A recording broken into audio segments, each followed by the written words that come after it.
Well, finally, Speaker of the House Mike Johnson has addressed more in depth than I've seen previously the attempt by Congresswoman Marjorie Taylor Greene to oust him, and she's demanding before she brings this resolution to a vote, before we even do that, go ahead and figure out who the person's going to be who replaces Mike Johnson. Or I guess maybe Mike Johnson could do a 180 and be different and win her back over. I don't really know. But regardless, we'll look at in this segment clips of Mike Johnson saying what it was that Marjorie Greene recently texted to him. pretty brutal. And then we'll also look at Marjorie Greene explaining her Marjorie Greene-like logic, so not very logical, on this subject. Before doing any of that, please make sure you are subscribed to this channel. I am genuinely so dang grateful to each and every one of you who has subscribed already. And I'm sorry you have to keep hearing this because you're like, I did it. Gosh, stop asking me. But the others, it's not getting through to them. And by the way, last month, 100,000 people subscribed to the channel, new people. And that's amazing. So join the wonderful group we have growing here. With that being said, here's clip 1. Marjorie Taylor Greene, you're going to speak to her this week. Have you spoken to her? I tried over the 2-week break. She wasn't interested in speaking, and that's okay. Look, Marjorie is upset about the spending bill, and guess what? So am I. It's not the bill that I would have drafted or all of us would have drafted if we had the majority in the House and the Senate and had a Republican president that would sign it into law.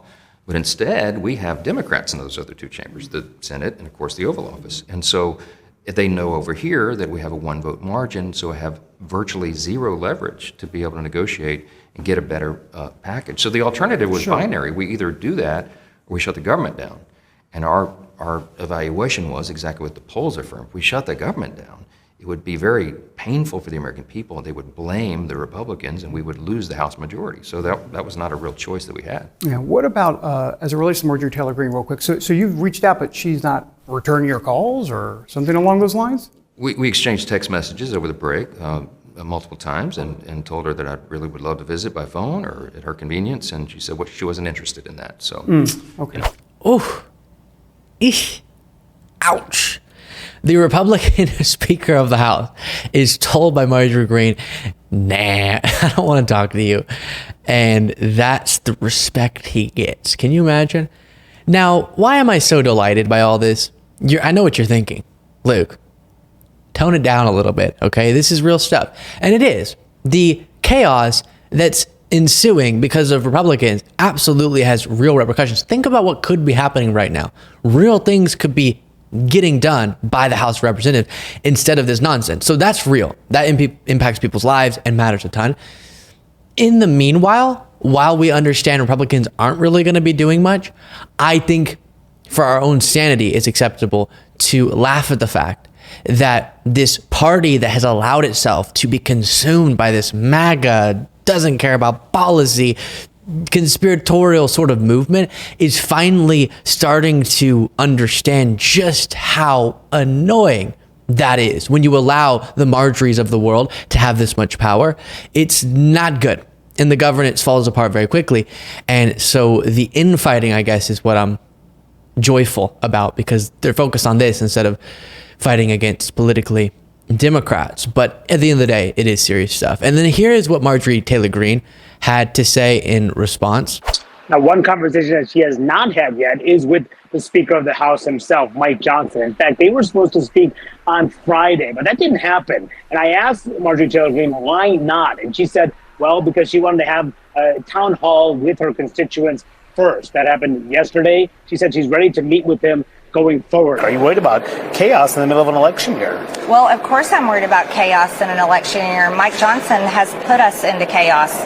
Do you realize that all of my colleagues had to go back to their districts and campaign on the fact that our Republican elected speaker passed the Biden agenda, that he funded the Department of Justice that has 91 federal indictments against President Trump, that he funded the FBI that raided Mar-a-Lago, that he funded Biden's open border, which is the #1 issue in America? Yes, we are in chaos, and that's coming from Mike Johnson, our Republican elected speaker.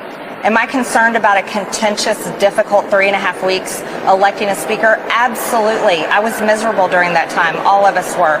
Yes, so she did admit that indeed she said she wasn't interested in talking to Mike Johnson, but apparently, reportedly, she had time to get on the phone with Trump while she was dedicated to speaking to those in her district. So it was just Mike she didn't want to talk to, not anyone outside of her district.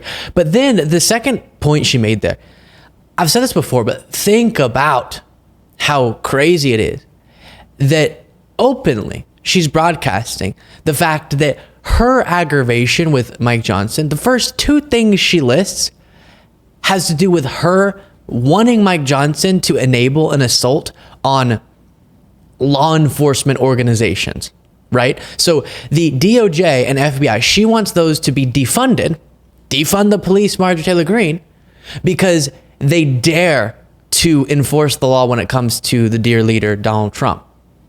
That's not how a country of law and order, as they used to say they cared about, works, where yes, the law should be enforced, except if a guy who has really awesome orange makeup, unless he's the one violating the law, then stop it with that.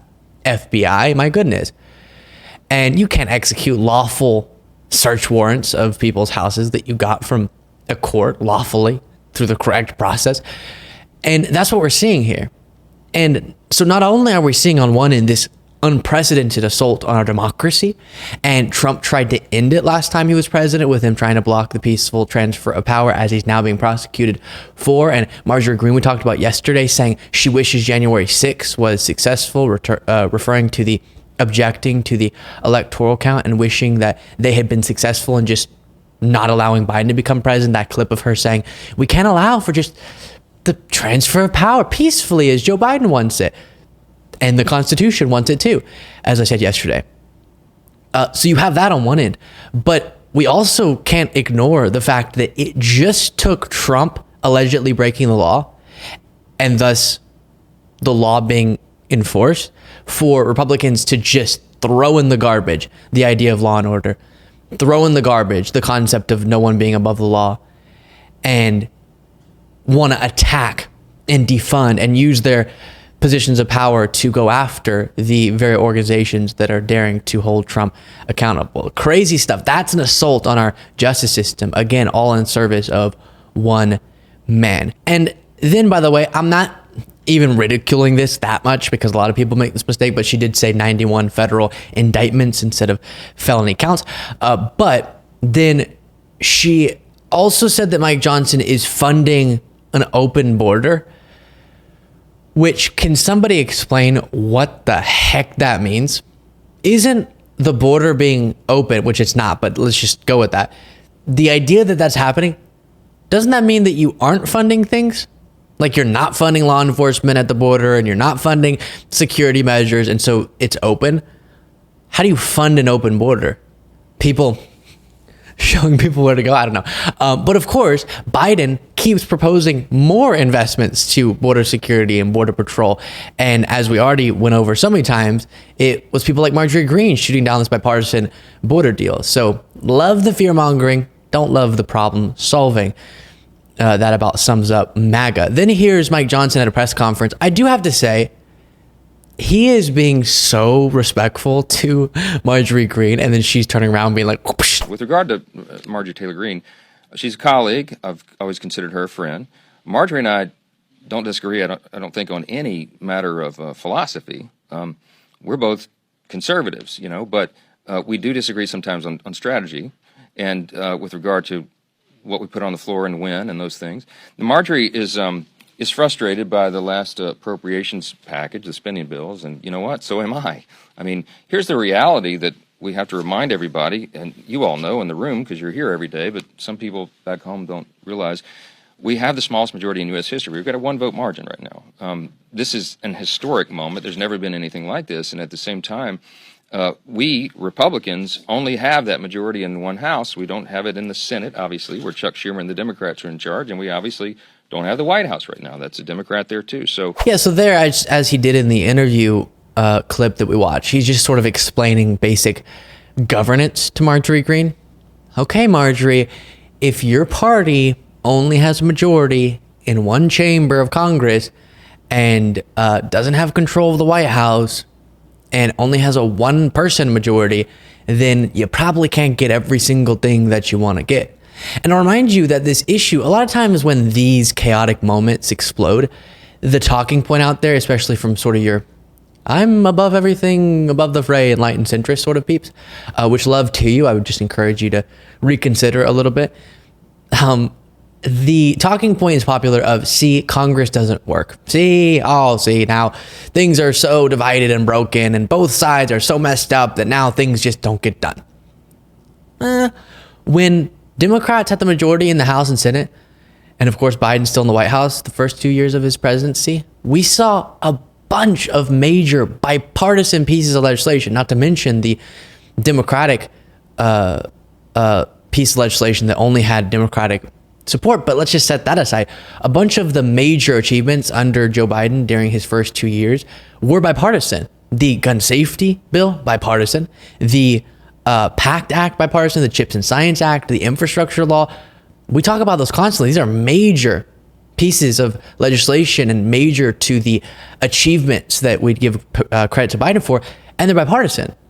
And that's something that reveals this is sort of a one-sided issue, because when Democrats have all the power, they're still willing to work with Republicans. But when Republicans have a tiny bit of power, many of them don't want to work with Democrats at all. It's very strange. But again, don't fall for, oh, see, this is just proof that the whole government thing doesn't work. Congress doesn't work. This is a MAGA problem. That's what we're observing here. But like I said, Mike Johnson's staying very respectful. I'm not going to get into a big public feud with Marjorie. I just want to say I sent you that text. I'd appreciate if you'd call me back, but don't worry if you don't. Or no worries if you don't. And I'll leave that there. Get ready, because this whole saga is not over. Please make sure you're subscribed. Let me know what you thought of all that in the comments.